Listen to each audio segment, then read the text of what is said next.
자, 2072년이면은 이제 우리 방송통신대가 100주년이 되는 해죠. 이 방송대 학생일 때 이 프로젝트를 시작을 했습니다. 그러니까 어떻게 보면 사실 방송대 학교의 프로젝트와 관계없죠. 이제 뭐 MIT든 또는 스탠퍼드든 그쪽 학생일 때 누군가가 이런 걸 만들어가지고 했다면은 그쪽 학교에서는 엄청나게 홍보를 했을 거예요.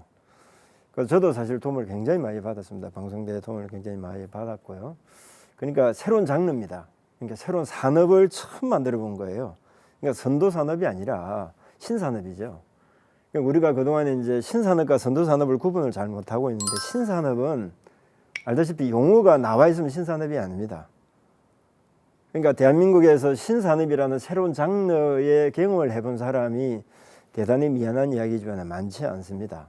그러니까 ICT 업계에서는 저밖에 없어요. 다른 분야는 아마 많이 있을 거라고 보는데, 그만큼 신산업을 만든다는 영역은 국가 간 헤게모니 게임입니다. 누가 선점하는 게임이죠. 그러다 보니까 치열하게 싸울 수밖에 없고 엄청난 생각지도 않은 일들이 일어날 수밖에 없습니다. 그래서 미국은 영문 도메인이라는 신산업을 만들어서 세계화를 했지 않습니까? 미국 상무부하고 엘고 부통령이 했습니다.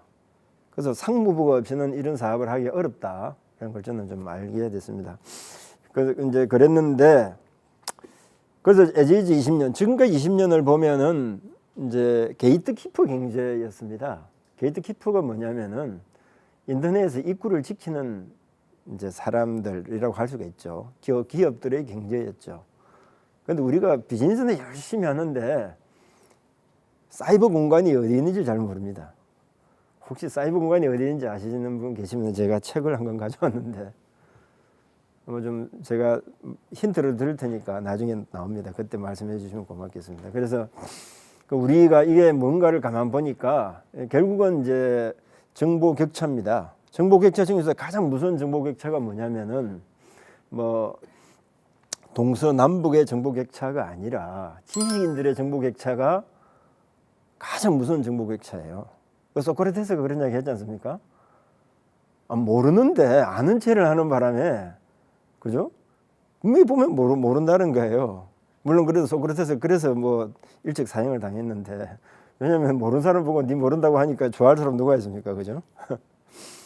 근데 이제 지식 정보 격차라는 게 그런 게 무서운 것 같아요. 지식인들의 정보 격차. 그러다 보니까 이제 그런 이 돈을 그런 어떤 허점을 이용해서 엄청난 돈을 버는 기업들은 자기들만의 프레임을 만들어 가지고 씌워버립니다. 그리고 그걸 당연한 것인 양 이야기하죠. 그래서 그걸 제가 지난 20여 년 혼자 그 이야기를 했다시피 합니다. 뭐 여기뿐만 아니라 아이칸 국제 행사 가서도 그러고, 뭐 AP 리코드, 뭐 ITF, 그러니까 ITF가 뭐냐면 인터넷 엔지니어링 태스크 포스인데 우리나라에 2번이 열렸습니다. 그러니까 전 세계 인터넷을 움직이는 엔지니어들의 포럼이죠. 인터넷 엔지니어 태스크 포스인데 우리나라에 2번이 열렸는데, 그 열릴 때 우리나라에서 인터넷 기업들을 스폰서한 기업들이 저희밖에 없습니다. 그러니까 우리나라 인터넷 기업들은 ITF에 갈 이유가 없는 거예요. 그 이유가 뭐냐면 이제 레이어 1, 2, 3가 있는데 어플리케이션 영역에 있는 회사들은 거기에 갈 이유가 없습니다. 그런데 어플리케이션 영역이 아니라 이런 플랫폼을 만들고 이제 네트워크단이라든지 이런 인터넷의 근본을 건드리는 회사들은 거기에 삽력해서 막 터지게 표준화를 만들어야 되는 거죠. 여기에도 보면 이제 저희들이 올렸던 이제 그 내용이 있는데, 그래서 이런 내용들 그동안에는 한 기업의 노이즈로 또 뭐 억울함에 대한 분노로 이렇게 받아들였는데, 제가 도저히 안 되겠다 해서 제가 이제 그 영문 관념도 어줍잖은 영어로 쓰고 많은 영어 잘하신 분들도 도움을 받아서 또 4차 산업 분류에 대한 글도 정리해서 이제 올리고 하니까 이제 미국에 계신 유명한 작가분이 직접 번역을 해주시더라고요. 역시 글이라는 게 작가분들이 번역한 글이 다른 것 같아요. 임팩이 확실히 다른 것 같습니다. 그래서 그런 내용들, 또 여러분들 잘 아시다시피 그 루이 뿌진이라고요. 최초 인터넷 아버지입니다. 재양이 전 장관의 은사님이시죠. 이제 그분도 이 프로젝트에 참여를 했습니다. 그다음에 롤프 옌센이라고 우리가 이제 드림 소사이어티는 잘 아실 거예요. 그 저자분, 그분도 이제 제가 쓴 책에 또 관련된 서문도 해주시고 그런 내용이죠. 그래서 그 내용대로 EU에서 작년에 법이 만들어지고 올해 5월 달에 시행이 됩니다. 그 사실은 2023년요 굉장한 해가 될 것 같아요. 자, 그래서 그게 이제 디지털 게이트 키퍼 방지법이고요. 아직은 좀 언론에 많이 타지 않는데 아마 올해부터 좀 언론에 좀 뭐 자주 나오지 않을까 싶습니다. 굉장히 중요한 부분이에요. 그러니까 지난 에즈이지 20년은 보면은 혼동기였죠. 카오스 시기였죠. 그래서 앞으로 20년은 이제 코스모스 시기, 이제 안정화 시기에 이제 접어들지 않을까 싶습니다.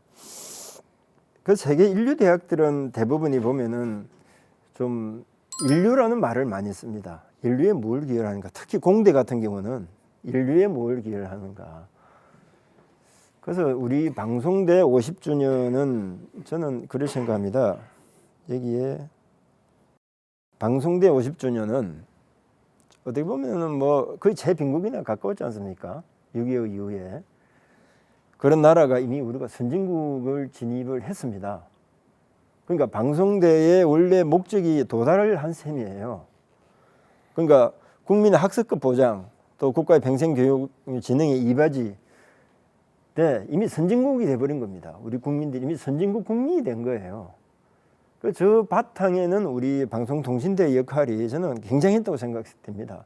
저 역시도 이제 방송통신대에 이제 입학을 하는 분들이 보면은 뭐 여러 가지 사유가 있지만은 좀 공부할 시기를 놓쳤거나 또 뭐 저처럼 뭐 환경이 안 됐거나 뭐 여러 가지 이유가 있지 않습니까?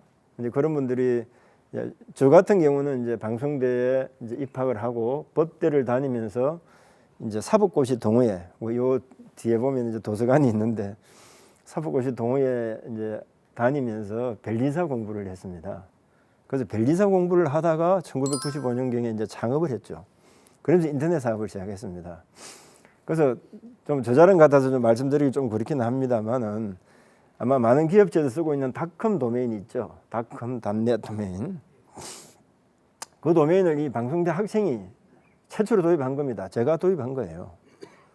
그리고 우리 기업에 보급을 하기 시작했습니다. 1996년도에 그걸 이제 언론사하고 캠페인까지 하면서 보급한 회사가 없습니다. 우리나라 도메인 주요 도메인 회사들은요 그 이후에 한참 이후에 나왔습니다. 그러니까 비록 제가 뭐 우리 같이 뭐 우리나라의 뭐 인류대학, 뭐 서울대 카이스트 스카이 대학은 아니지라도 우리 방송대 학생이 그래서 우리나라 우리나라 이제 중견기업 이상 회사들이 상대적으로 닷컴 도메인을 확보한 기업들이 되게 많습니다. 우리나라 기업들이 이제 글로벌화에 좀 일부 이제 n분의 1만큼 좀 기여했다고 좀 자부합니다. 예. 그래서 그럼 앞으로 50년은 우리가 어떻게 가야 될 것인가에 대한 부분인데 저는 문명 중심국에 우리 방송대에 좀 미래 비전과 목표가 좀 주어져야 되는 게 아닌가 싶습니다. 문명 중심국이라는 부분은 뭐 잘 아시겠습니다만은 저는 사실 아직 우리나라가 지금 문명의 중심국이라고 생각합니다. 이제 CNN 이제 기사를 보면은 미래를 보고자 한다면은 한국행 비행기 티켓을 사라 했습니다. 저희가요 옛날에 저기 아까 그 PDF하고 이런 걸 구하려고 이제 유럽 가가지고 유럽행 비행기 타서 거기서 노키아 가려고 얼마나 고생했습니까? 근데 지금은 전철 티켓 한 장 가지고 강남역에 가면 됩니다. 그렇지 않습니까? 세계 최고의 기업이 삼성이 강남에 있지 않습니까? 그렇게 바뀐 거예요. 그래서 인류 기업의 헤드쿼터가 한국에 있다는 것은 이건 대단한 변화입니다. 그러니까 우리가 이제 미국에 가서 미국 헤드쿼터 본사에 가기 위해서 일정 잡고 뭐 준비하고 가야 되는데 오히려 거꾸로 그 나라 사람들이 우리나라 헤드쿼터 오기 위해서 새벽밥 먹고 준비해 가지고 오는 거예요. 그리고 학교의 학생들에 대한 이제 바라보는 영역도 완전히 다릅니다. 시각이 한국에 어떤 기업이 있다 이런 것 자체가 그 나라 대학 전체를 높이 평가합니다. 그래서 이 기업이라는 게 이렇게 중요한 거구나 이런 걸 좀 많이 느꼈습니다. 그래서 전 세계인에서는 이 메모리 반도체 가족의 사진을 찍고 가족끼리 함께 행복을 느끼면서 즐기는 그 메모리 반도체의 70%를 누가 만들고 있죠? 우리나라가 만들고 있습니다. 70%는 우리나라가 만들고 있어요. 그 정도면은 우리가 문명의 2기가 인터넷이고 문명의 2기가 스마트폰 아닙니까? 그 스마트폰에서 그 중요한 부분에 약간 메모리 반도체 70%를 차지하고 있다면 우리가 문명 중심국 아닙니까? 그런데 우리 스스로는 아니라고 생각을 하는 것 같아요. 저는 그런 부분들이 평소에 굉장히 좀 아쉬웠습니다. 그래서 우리 방송대가 앞으로의 이제 가져가야 될 부분은 저는 사실 지난 에지이즈 50년에서 우리 방송대 역할이 너무너무 컸다고 생각됩니다. 이 자리를 빌어서 우리 방송대 이 총장님과 또 우리 학교에 계신 모든 교직원분들 그리고 우리 전국에 계신 우리 학우분들 또 여기 계신 리더 서클 우리 멤버 모든 분들을 위해서 힘찬 박수 한번 주십시오. 예.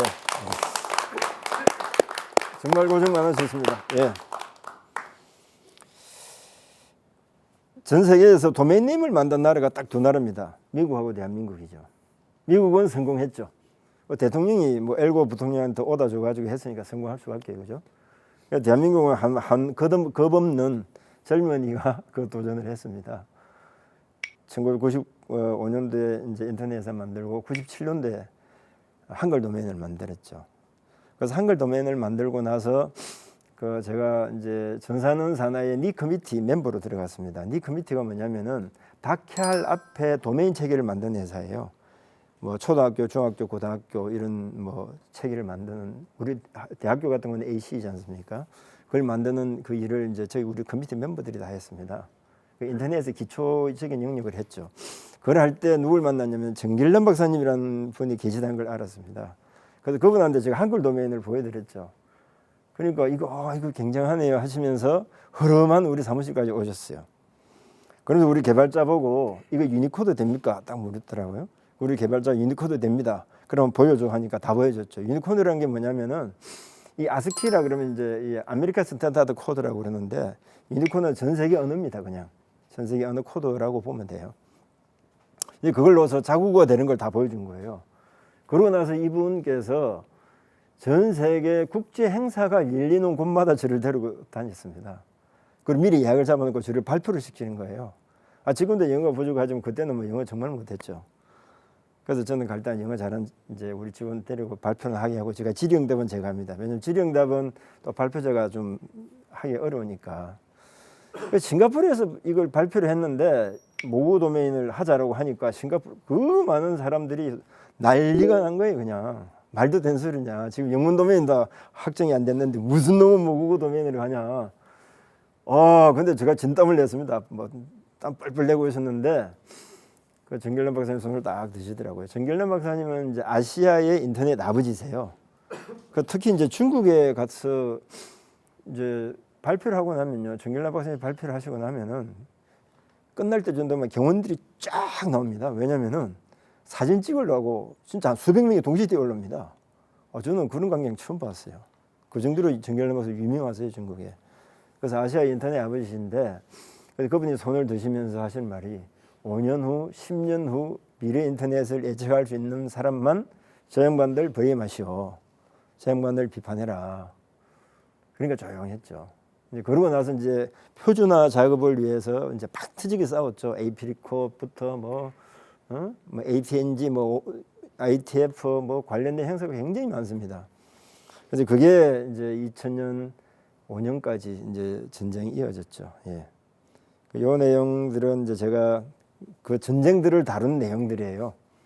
사실은 이제 제목이 좀 우리 이순신 장군의 그하고 비슷하지만은 그 이상의 전쟁이에요. 세계 전쟁입니다.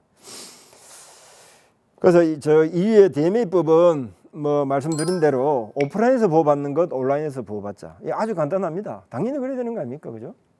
그런데 기존까지는 오프라인에서 보호받는 게 온라인에서 보호 못 받거든요.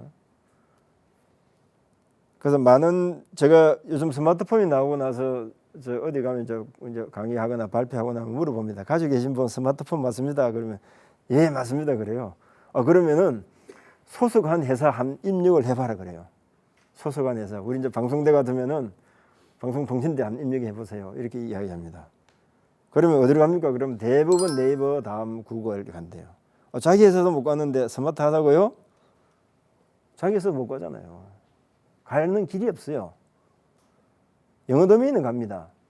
자기 브랜드를 찾는데도 가는 길이 없어요. 그런데 어떻게 스마트합니까? 그러니까 저희가 이제 꿀업이라는 브라우저를 가지고 저희도 자체 브라우저를 모바일에서 만들었습니다. 꿀같이 업된다 해서 만들었는데 그걸 깔면은 들어갑니다 하니까 부산경제진흥원 원장님이 앞에 딱 계시다가 그걸 까시고 부산경제진흥원 딱 하니까 바로 들어오니까 이게 어떻게 되지? 이러고 계시더라고요. 그러니까 더 편한 걸 보지를 못한 거예요. 우리가 옛날 전화가 없다가 124를 걸리면 편했지 않습니까? 그냥 돌리면 1선 나오면 전화 얼마나 편했습니까? 그런데 그게 직접 전화가 걸리는 만큼 더 편한 걸 보지를 못하기 때문에 지금 이 포탈이 편하다고 하는 거예요. 포탈 좋은 서비스예요. 훌륭한 서비스죠. 그러나 게이트키퍼는 곤란하다 하는 게 EU에서 만든 법이에요. 예. 모든 기업의 브랜드를 이제 전화번호를 알리면 알릴수록 그 전화가 자기한테 와야 되는데 그 전화가 124로 간다면 어떻게 되겠습니까? 경제가 돌아갈 리가 없죠. 그럼 세계 경제가 어떻게 되겠습니까? 그런데 전화번호보다 더 중요한 게 브랜드거든요. 모든 기업의 브랜드를 알리기 위해서 상표 등록도 하고 상표 요금을 정부가 비용 내고 보호해주고 있지 않습니까? 근데 그 브랜드를 알리면 알릴수록 어디로 가죠? 그 고객은 게이트키퍼한테 가는 겁니다, 그냥. 게이트키퍼는 결국은 브라우저를 만든 회사들이에요. 그거 다 글로 가버리는 거죠. 그게 모든 전 세계에서 그 내용에 대해서 정확하게 몰랐는데 저희가 칼럼도 많이 쓰고 또 책도 내고 하면서 특히 인터넷 난중일 같은 경우는 영어 초판으로 만들어서 롤프 옌센한테 줬습니다. 그러니까 그분이 한 5분 정도 대화를 하니까 깜깜한 밤에 이제 해가 솟는 같은 느낌이 든다고 하시더라고요. 정보사회 다음이 뭐냐고 하니까 그분이 쓴 책인데 드림 소사이어티죠. 그 정보사회 다음에 드림 소사이어티가 온다라고 했는데 가다가 안 간 거예요. 그래서 내가 그 문제를 풀기 위해서 왔다 하니까 이제 5분 동안 설명을 듣고 이제 이유를 알았다는 거예요. 결국은 게이트키퍼의 농간이죠. 그래서 이제 결국은 이제 세계사라는 게 그런 거 아닙니까, 그죠? 신기술과 또 어떤 새로운 영역을 만들면은 남들이 인지하기 전에 어떻게 합니까? 예? 옛날에는 총칼로 뺏어왔지만 지금은 결국 과학기술로 그렇게 하고 있는 거죠. 그런 구조 속에서 경제가 온전할 리가 없죠. 그게 계속 지속되면은 결국은 이제 전쟁으로 가게 갈 수가 없는 거죠. 저는 우크라이나 전쟁이 결국은 경제 전쟁 아니겠습니까, 그죠? 그래서 그런 차원에서 이제 EU의 DMA법을 저는 봐야 된다라고 생각합니다. 네, 이거는 뭐 거의 활동한 내용이고 참고적으로 저기 아이칸이라는 영어 좀 새로운 용어가 하나 있는데 아이칸이라는 용어는 좀 알아두시면 도움이 될 겁니다. 그러니까 이제 우리가 유엔이 있지 않습니까, 그죠? 그 ITU가 있고요. 그 전화는 ITU에서 하지만은 인터넷 관련된 것은 아이칸 회사입니다. 예, 그래서 아이칸은 인터넷의 유엔이라고 할 수가 있죠. 이분이 이제 정길남 박사님이십니다. 이분은 이제 프랑스에 계신 분인데 최초 인터넷 아버지죠. 이제 사이클라테스로서 그 인터넷의 초기 모델을 구현하신 분이세요. 예, 그 자영희 전 장관님 은사님이시죠. 이번에 책에 이제 저희와 관련된 내용을 이제 써주셨어요. 예. 자, 그럼 우리 이제 개연오유의 미래는 과연 우리가 인류에 무엇을 기여해야 되는가? 저는 지난 50년의 우리 방송대 개연오유의 발전상을 볼 때 저는 세계 초인류 기업에 도전해 볼 만하다고 생각됩니다. 저는 충분하다고 보는데 왜 그러냐면은 대표적인 이제 얘가 얼마 전 이제 코비드-19이라 그러죠. 코비드-19 코로나라 그러죠. 코로나 때 방송대만큼 인기 좋은 대학이 어디 있었습니까? 그래서 미국의 대학들이 어떻게 했습니까? 학생들이 오지 않으니까 그럼 우리가 찾아간다 해서 굉장히 재밌는 프로젝트들을 많이 했어요. 그 내용들도 뒤에 좀 소개를 좀 하도록 하겠습니다.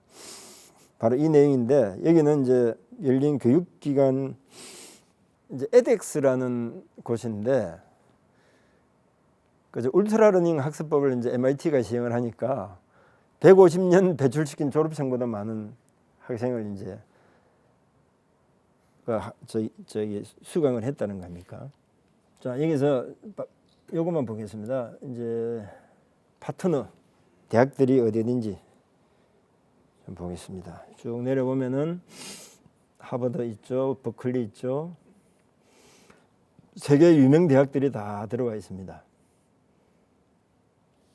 그래서 이게 코로나 덕택에 각 대학들이 프로그램을 여기다 올려둔 겁니다. 그래서 세상이 이렇게 무섭게 변해갑니다. 그러니까 여기를 제가 분석을 쭉 해보니까 여기서 학위를 주면은 우리 방송대에 설 자리가 있을까 이런 좀 두려움이 있었는데 다행히 학위를 주지 않더라고요. 그냥 이제 여기는 보니까 이거예요.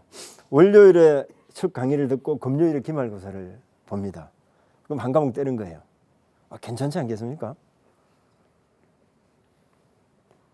그러니까 이 학교라는 고정된 시간에 맞추어서 학사를 진행하는 게 아니라 그냥 학생한테 일정을 맞추는 거예요.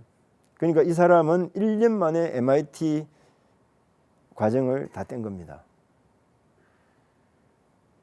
그래서 이제 이게 이제 MIT 챌린지인데 그러면 이제 이분이 학위가 없으니까 취직하기는 어려울 거 아닙니까, 그죠? 근데 좋아하는 회사가 있어요. 스카우트 하겠다는 사람이 학교를 졸업하지 않더라도 그 이수만 했다는 것만 가지고도 학생을 데려가겠다는 거예요.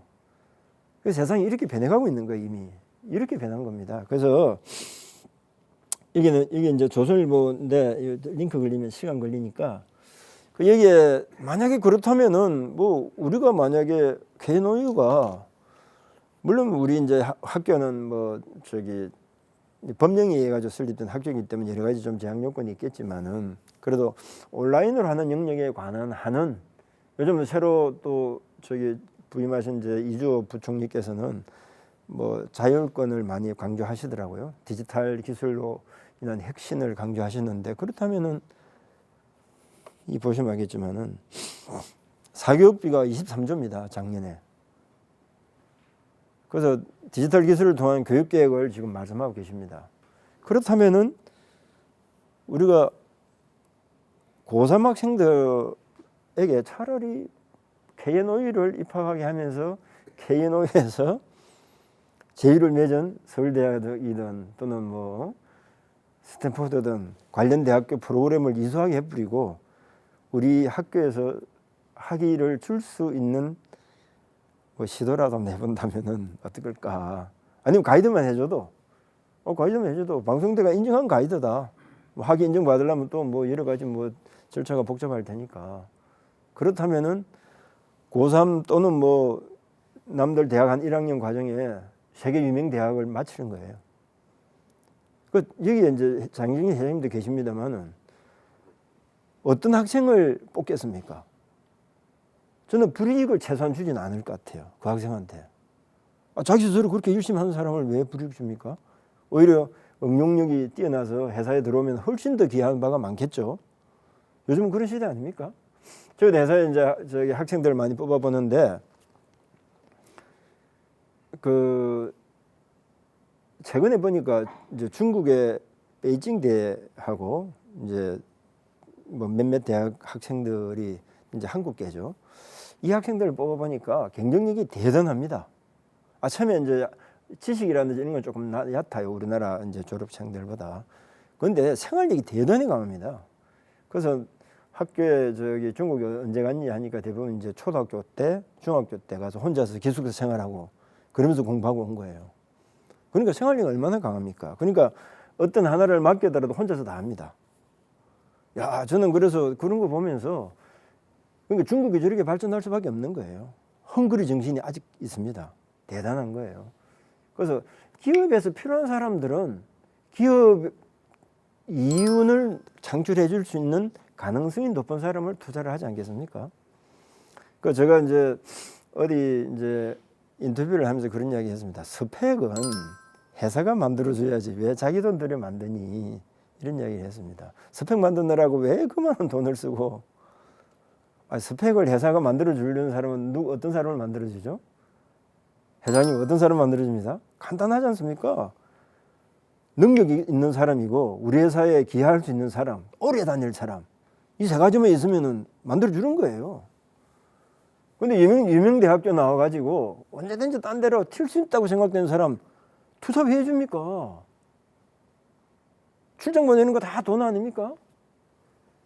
그런 사람 스펙 있으면 뭐합니까? 핵심이 하려고 하는 사람이죠. 그러니까 기업도 이 빠르게 변하는 환경 속에서 살아남기 위해서 무진장 발버둥을 치는 거거든요. 그럼 그런 발버둥 칠 때 좀 이따 나오겠습니다. 4차 산업 분류 시대예요. 그에 맞는 사회 구조와 교육 시스템이 저는 함께 따라가야 된다고 생각합니다. 제가 울트라 러닝 요 내용 요것만 좀 하겠습니다. 그러니까 이제 초학습이라는 내용인데 시간 될 때 조선일보 한번 보십시오. 보면 참 재밌습니다. 이 양반 참 재밌고 오히려 스타가 된 것 같아요. 자, 그럼 우리 학교의 이제 미래사항인데 저는 홍익의 실천이라고 봅니다. 그 이제 왜 홍익인지는 뒤에 한 번 더 좀 말씀드리겠습니다만은 이제 우리 전 세계 최고의 열린 대학이 됐으면 좋겠고요. 그다음에 이제 가능하다면은 좀 우리가 MIT든 스탠퍼드든 유명 대학과 좀 제휴를 맺어서 자기들 챌린지 프로그램 이미 공개해 놨지 않습니까? 그걸 우리 회의에서 학위를 줄 수 있다면은 전 세계 학생들을 끌어들이는데 저는 상당한 좀 도움이 되지 않을까 좀 생각이 됩니다. 그래서 그런지 우리도 총장님께서 다 이렇게 준비를 해놓으셨더라고요. 네? 사회소에 맞추면 청담 융합학과 바로 이겁니다. 이제 융합으로 가지 않으면 안 됩니다. 예, 그래서 이제 우리 방송대 100년 이념 홍익 실천이죠. 예, 저는 뭐 여기에 맞는 인류 발전에 기여하는 이런 영역 내에서의 좀 이념을 좀 만들어 주셨으면 하는 바람입니다. 요 내용은 상당히 중요한 내용이기도 하고 또 사실 이 내용이 이제 언론에서 방송으로 이게 발표된 적이 없습니다. 그래서 제가 이 내용을 발표를 하면서 좀 조심스럽기는 한데 이게 이제 제4차 산업분류입니다. 그래서 많은 분들이 이제 이걸 헷갈려합니다. 제4차 산업분류하고 제4차 산업혁명하고 헷갈려합니다. 제4차 산업혁명은요, 정확하게 보면은 제2차 산업분류 내에 있는 제2차 산업분류 내에 있는 제4차 산업혁명입니다. 그러니까 1차가 2차 산업분류죠. 전기의 발견. 그 다음에 이제 전기는 이제 안정적이니까 대량 생산이 가능하지 않습니까? 그 다음 컴퓨터. 그 다음에 저는 인터넷이라고 봐요. 여러 가지 뭐 다른 의견이 있지만 저는 인터넷이라고 봅니다. 그래서 제4차 산업혁명은 이제 Fourth Industrial Revolution, 4IR이죠. 그 이제 제가 이야기하는 제4차 산업분류는 QIC, The Quaternary Industry Classification입니다. 그러면은 제4차 산업분류가 뭐냐를 잠깐 보겠습니다. 그것은 이제 1차, 2차, 3차가 융복합화된 산업입니다. 그러니까 이제 1차 산업이 인터넷과 결합돼서 이제 직접 거래합니다. 그죠? 이제 SNS를 통해서 생산자가 직접 소비자하고 소통까지 하면서 판매하면은 유통상 비용이 빠지죠. 그죠? 그러면서 뭐가 늘어나죠? 잉여이익이 남습니다. 잉여이익이 남다는 이야기는 재투자를 할 수 있다는 이야기예요. 그죠? 그러면 사람을 늘릴 수 있다는 겁니다. 너무나 간단한 원리예요. 그러지 않고 게이트키퍼한테 가면 어떻게 되죠? 그만큼 대가를 치르는 거죠. 그러니까 전화가 직접 걸리지 않으면 어떻게 해야 됩니까? 백화점에 입점하지 않으면 먹고 살 방법이 없습니다. 전화가 직접 안 걸리는데 목 좋은 곳이 아니면은 백화점에 입점하지 않으면 먹고 살 길이 없는 거와 똑같은 거예요. 너무나 쉬운 내용을 우리가 그동안 너무나 어렵게 알고 있었던 거죠. 예. 그런데 2차 산업, 3차 산업 역시 마찬가지입니다. 그래서 이제 융복합 시대에서 좀 일자리의 다양화와 이게 이제 결국 기획경제라 그러죠. 뭐 기획경제는 뭐 잘 아시는 것과 같이 이게 뭐 원래 재즈 용어에서 나왔답니다. 이제 재즈를 할 때 팀을 모으는데 시간 된 사람은 와라 해가지고 이제 했던 팀을 꾸렸던 데서 나왔다고 합니다. 그래서 그러면은 제4차 산업분류 시대가 어떤 세상이냐? 그게 샵1입니다. 시공간이 융복합화되는 산업이고요. 샵2는 우리 이제 장재재 회장님이 보셔야 될 내용입니다. 사람과 기계가 컨버전해서 있는 어류혁명이 일어나는 산업이죠. 이미 그러고 있지 않습니까? 그 다음에 이제 세 번째는 공급자와 소비자가 컨버전스 되는 산업입니다. 예. 그 다음에 이제 과거와 미래가 컨버전 되고 있죠. 그 다음에 다섯 번째가 중요한데, 그래서 21세기 자원이 어느 자원이다 라고 하니까 왜 어느 자원이냐, 그래서 은혜에는 사람이 쓰는 언어와 기계 언어가 있다. 기계 언어는 잘 알다시피 AI, 빅데이터 이런 겁니다. 그죠? 그래서 사람이 쓰는 언어를 랭귀지죠. 지금 게이트키퍼법의 핵심이 바로 이 언어 자원을 보호하기 위한 거예요. 브랜드를 입력하면은 그 기업으로 가게 만들기 위한 거예요. 그 법에 명시되어 있습니다. 제3자, 서드파티의 합리적인 경쟁 관계를 유지시키게끔 만들어 둔 거죠. 이제 그런 내용들이죠. 그 다음에 이제 6번째는 시공간을 초월한 새로운 일자리가 창출되는 산업. 그 다음에 7번째가 우리가 좀 봐야 될 부분이죠. 이 결국은 교육 시스템 등이 원목적으로 저는 융복합화되는 시대라고 봅니다. 그리고 이제 국가 간 인정 간 융복합이 이제 아주 가속화될 거고요. 저는 8번에 우리나라의 미래가 있다고 봅니다. 우리가 전통적으로 생산 3요소는 토지, 노동, 자본으로 알고 있지 않습니까? 그런데 이제 인터넷 시대가 돼서 저는 인터넷이 추가돼야 된다고 봅니다. 그래서 4차 산업 분류에는 토지, 노동, 자본과 함께 인터넷이다. 4요소가. 그 이유는 뭐 여러 가지가 있습니다. 뭐 자본으로 들어가면은 뭐 이야기 안 해도 잘 아시겠죠, 그죠? 그리고 가상자산. 그래서 제가 지난번에 한 번에 제가 점심 먹으러 가기 전에 한 10분 정도 남길래 어느 분이 톡을 딱 올려주길래 제가 좀 쓰다가 보니까 밑에다 저 이름을 쓰고 모르고 엔터를 쳐버렸어요. 그게 막 돌았는데 결국은 이제 가상자산 영역에서는 그 업계에 있는 분들은 들으면 서운할지 모르지만은 사회에 새로운 가치를 창조하는가 아닌가가 핵심이다. 사회에 새로운 가치를 창조하지 않으면은 예를 들어서 저기 그 우리가 뭐 빠찡코 이런 말 해주면 그렇지만은 그 토큰 과정 나와가지고 그 밑에 가서 이 마트에 가서 껌 하나 살 수 있습니까? 못 사거든요. 그래서 도박이죠. 도박판을 열어준 거예요. 그래서 그 도박판을 이제 선순환 구조로 만들어 줬어야 되는데 도박판이 너무 재미있습니다. 도박판이 너무 커져버린 거예요. 그러다 보니까 그 가치가 새로운 사회 자원화가 전혀 못 된 거죠. 그래서 이제 그런 부분들이 굉장히 이제 현업에 있을 때 볼 때는 아쉽더라고요. 좀 말하기도 굉장히 조심스럽고 한 부분들이었죠. 자, 요겁니다. EU 27개국에서 올해가 아마 성장 원년이 되지 않을까 싶습니다. 예. 요거는 이제 실행의 구체적인 이제 법 내용들입니다. 요거만 볼게요. 특정 상황에서 제3자가 게이트키퍼 자신의 서비스가 상호 운영할 수 있도록 허용한다.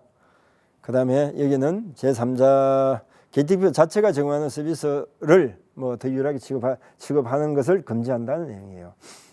그래서 저도 이후에 이번에 법을 좀 보면서 재밌는 게 어떻게 법을 만들어도 이렇게 물론 세부 설명이 대한 내용이지만 두와 두낫이 있는 거예요. 두와 두낫이. 그 저기 회장님 계십니다만 제가 싱가포르 갈 때 저희들도 매뉴얼 만들 때 두만 만들었거든요. 근데 싱가포르 갈 때 쭉 보니까 옆에 분들이 번역을 하는데 시계 회사예요. 그래서 굉장히 고급 시계인데 그걸 번역을 하고 있더라고요. 그래서 보니까 돈이 있어요. 두낫이. 그래서 보니까 이거구나. 왜냐하면 이 서비스업은 눈이 잘 보이지가 않잖아요, 그죠? 그 두와 두낫을 명확하게 해줘야 이제 이 코딩하는 사람들이 정확하게 알 수가 있거든요. 그런데 이제 좀 틀이 잡힌 회사를 보면 이 두 가지가 다 있습니다. 근데 중소기업들은 보면 하나밖에 없어요. 그러다 보니까 이제 에러들이 많죠. 예. 자, 답 찾았습니까? 사이버 공간 어디에 있습니까? 인터넷 또. 예. 사이버 공간 어디에 있습니까? 내가 이 힌트를 많이 들었는데. 사이버 공간은 브라우저 안에 있습니다. 네. 제가 저 책을 가져왔는데 나중에 저기 말씀하신 두 분께 책을 선물로 드리겠습니다. 그러니까 우리가 브라우저 바깥에 있는 인터넷 보셨습니까? 인터넷은 브라우저가 열리지 않으면 열릴 수가 없어요. 그게 다 브라우저예요. 브라우징이니까. 그 위에는 주소창이 붙어 있게 돼 있어요. 그게 URL이라고 그 ITF의 표준화가 이미 나와 있습니다.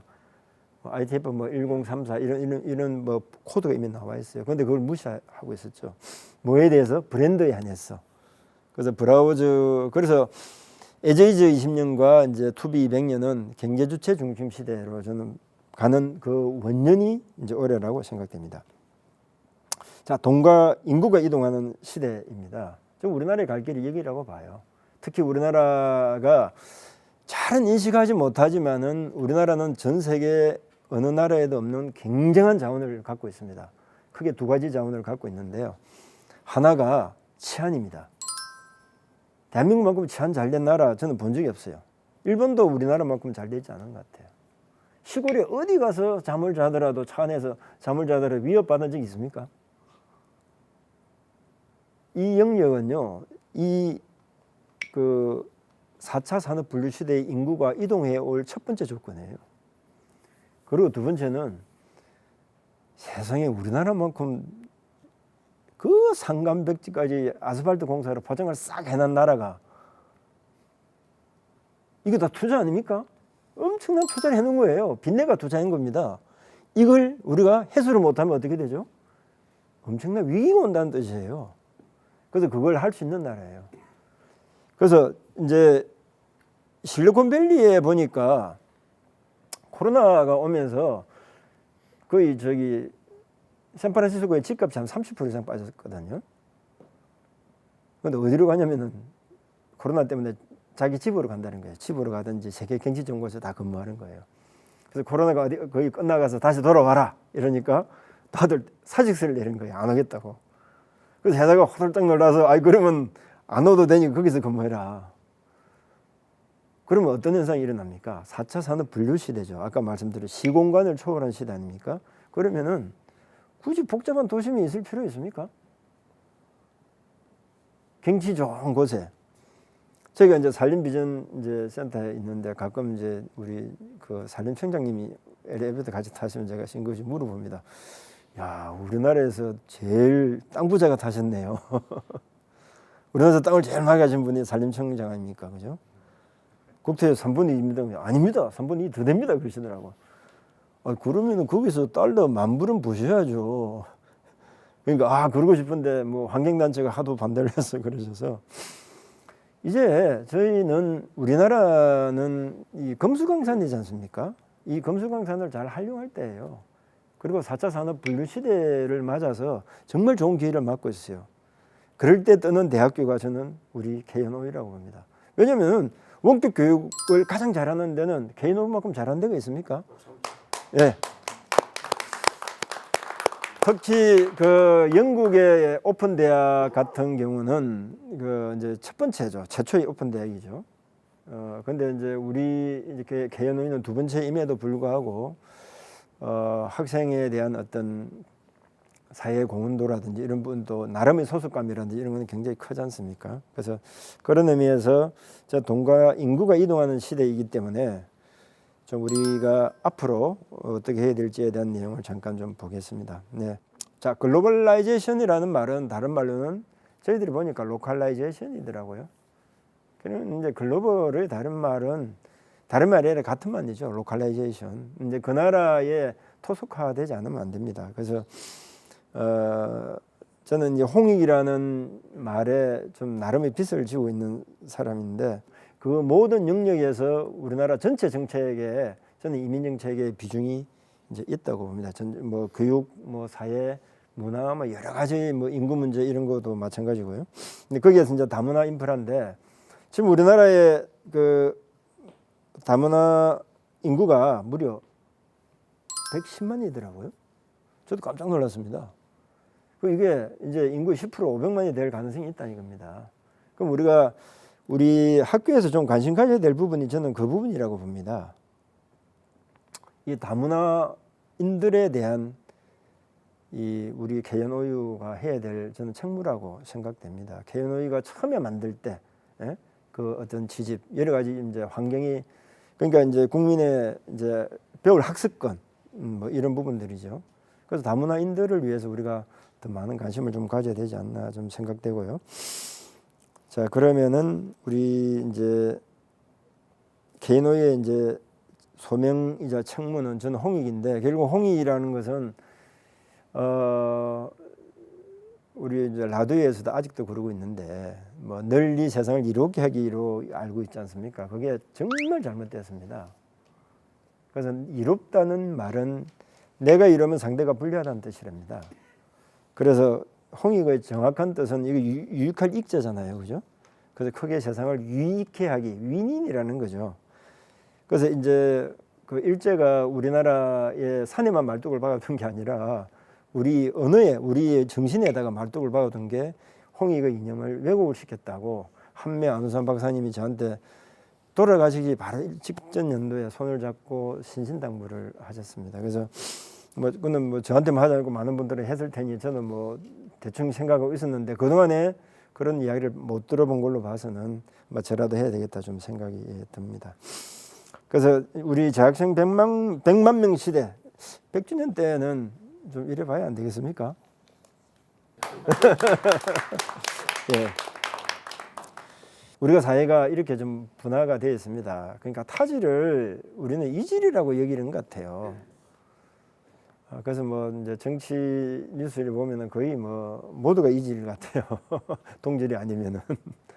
그러니까 타질이 돼야 이제 영양밥 턴실을 하지 않습니까? 그래서 우리 사회를 좀 이렇게 융합하는데 우리 개연오유가 저는 좀 많은 역할을 해야 된다고 생각되고, 저는 우리나라가 근대화를 겪지 못했기 때문에 지금 근대화의 진통을 겪고 있다고 생각됩니다. 그러니까 이제 유럽의 역사를 쭉 보면은 여기 있을지 모르겠는데, 요거는 제가 말씀드릴게요. 여기 보시면 알겠지만 이제 볼로냐 대학이 1088년도지 않습니까? 그러면 고려 시대죠, 그죠? 옥스퍼드, 케임브리지도 고려 시대입니다. 그리고 우리가 이제 조선 때 만드는 건 성균관 대학교죠. 태조 이성계 때 만들었는데 참 오래전에 만들었죠. 그런데 교육 시스템이 이제 유럽은 이제 중세 군주 교육 시스템을 폐지를 하고 근대 교육으로 옮아갔습니다. 그런데 우리는 옮아가지는 못했죠. 저는 그 실패가 결국은 망국으로 이어졌고 지금도 사실 남과북이 분단이 되어 있지 않습니까? 그래서 그런 면에서는 우리 개연오유의 역할이 어느 대학이 하겠습니까? 북한에 있는 학생들이 온라인이 개통이 되면은 우리 학생들만 들어와도 2천만 있으니까 100만 채우는데 어렵지 않지 않겠습니까? 우리 김영진 회장님이 너무나 고민을 많이 하셔서 저 100만을 내가 어떻게 채울까?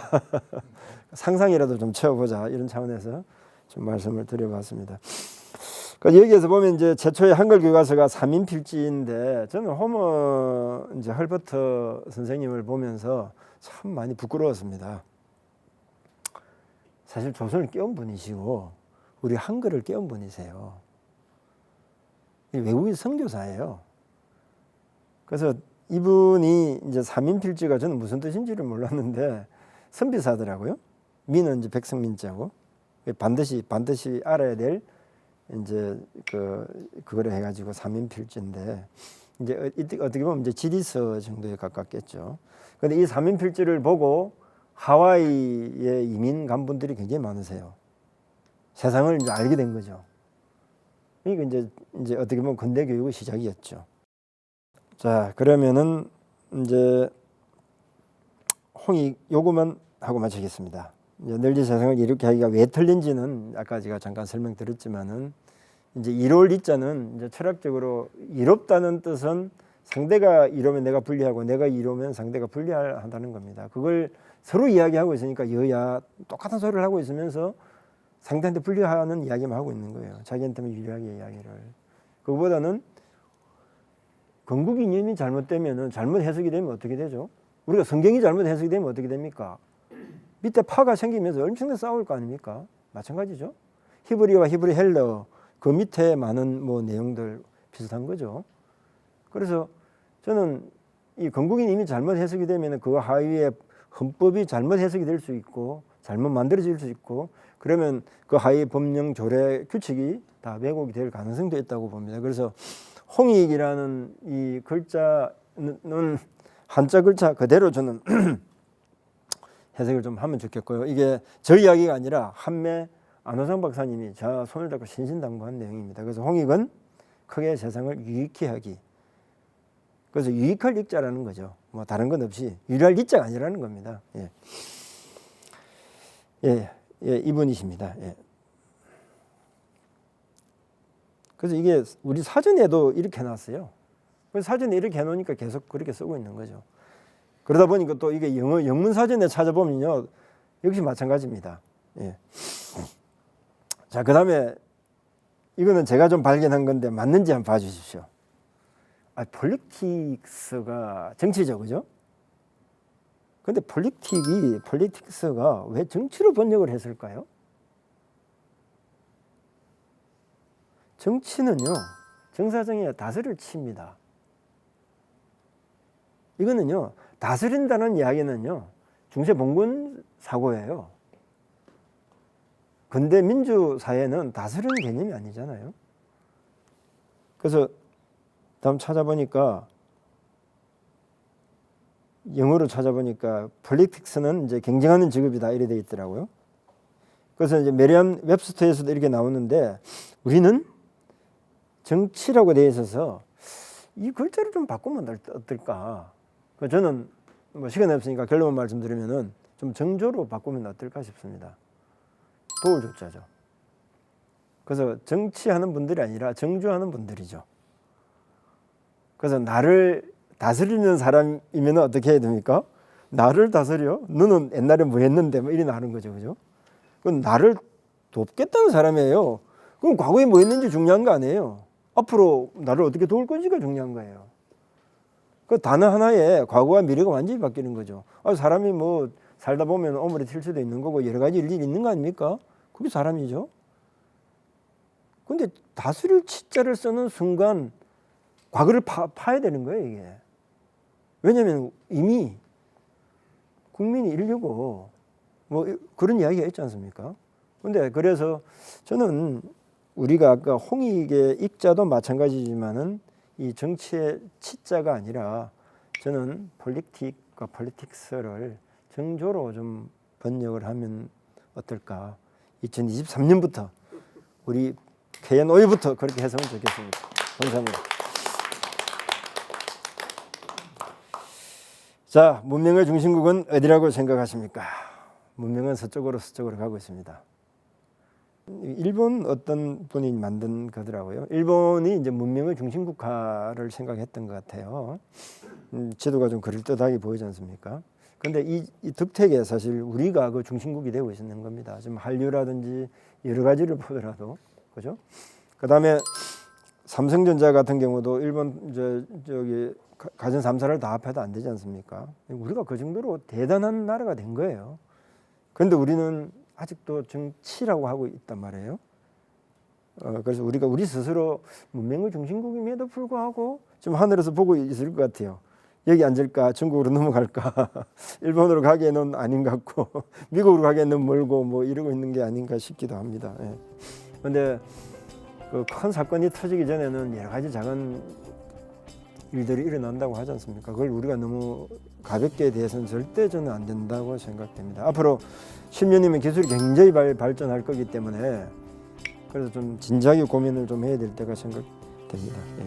자, 그럼 마치도록 하겠습니다. 감사합니다. 고맙습니다.